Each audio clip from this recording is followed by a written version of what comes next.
वास्तुशास्त्र के अनुसार घर में लगाई गई पेंटिंग का हमारे जीवन पर गहरा प्रभाव पड़ता है। सही दिशा और ऊंची पेंटिंग का चुनाव घर के वातावरण को सकारात्मक बनाता है, जिससे घर में सुख, समृद्धि, शांति और खुशहाली आती है। यहाँ हम आपको कुछ वास्तु के अनुसार अलग अलग टिप्स बताने वाले हैं। वास्तु के अनुसार विभिन्न कमरों में कौन कौन सी पेंटिंग लगानी चाहिए, ध्यान से सुन लीजिए और जान लीजिए। सबसे पहले हम बात करेंगे ड्राइंग रूम की। ड्राइंग रूम में आपको कौन सी पेंटिंग लगानी है, ध्यान से सुन लीजिए। सबसे पहले हम बात करेंगे ड्राइंग रूम की। ड्राइंग रूम घर का वह हिस्सा है जहां हम मेहमानों का स्वागत करते हैं। यह कमरा हमारे घर की पहली छाप को दर्शाता है, इसलिए यहाँ ऐसी पेंटिंग लगानी चाहिए जो आकर्षक और सकारात्मक ऊर्जा देने वाली हो।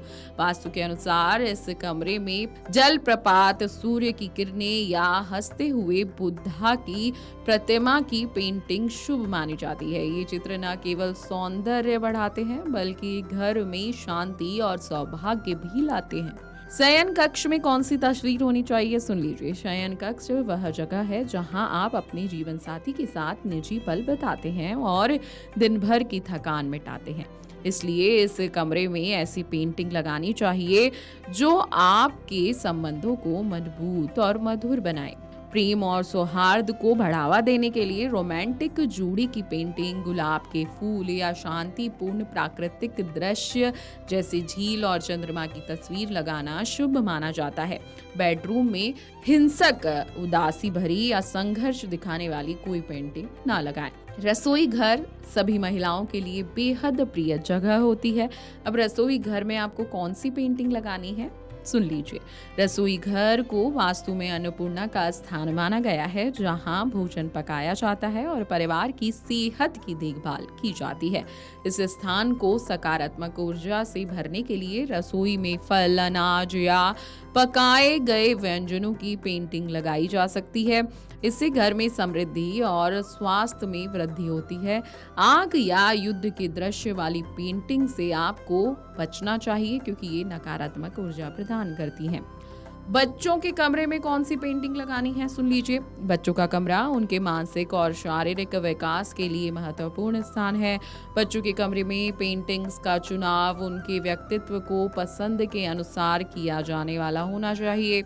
वास्तु के अनुसार इस कमरे में विद्या की देवी सरस्वती, रंग बिरंगे पक्षी, खिलते हुए फूल, उड़ते हुए पतंग या खेलते हुए बच्चों की पेंटिंग लगाना शुभ होता है। ये चित्र बच्चों में सकारात्मक ऊर्जा भरते हैं और उनके मानसिक विकास में सहायक होते हैं। पूजा कक्ष में कौन सी तस्वीर लगानी है? पूजा कक्ष घर का सबसे पवित्र स्थान होता है जहां हम ईश्वर की उपासना करते हैं। जहां ऐसी पेंटिंग लगानी चाहिए जो आध्यात्मिकता और शांति का अनुभव कराए।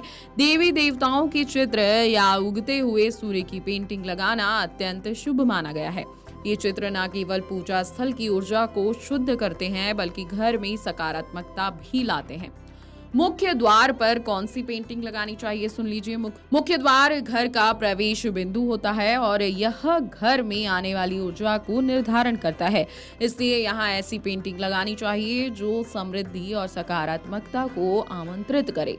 मुख्य द्वार पर उगते हुए सूर्य, फलों की माला या मांगलिक स्वास्तिक की पेंटिंग लगाना शुभ होता है। इसमें घर में प्रवेश करने वाली ऊर्जा सकारात्मक और मंगलकारी हो जाती है। अगर आपको हमारा ये वीडियो पसंद आया हो तो हमारे चैनल जीवांजलि को सब्सक्राइब करें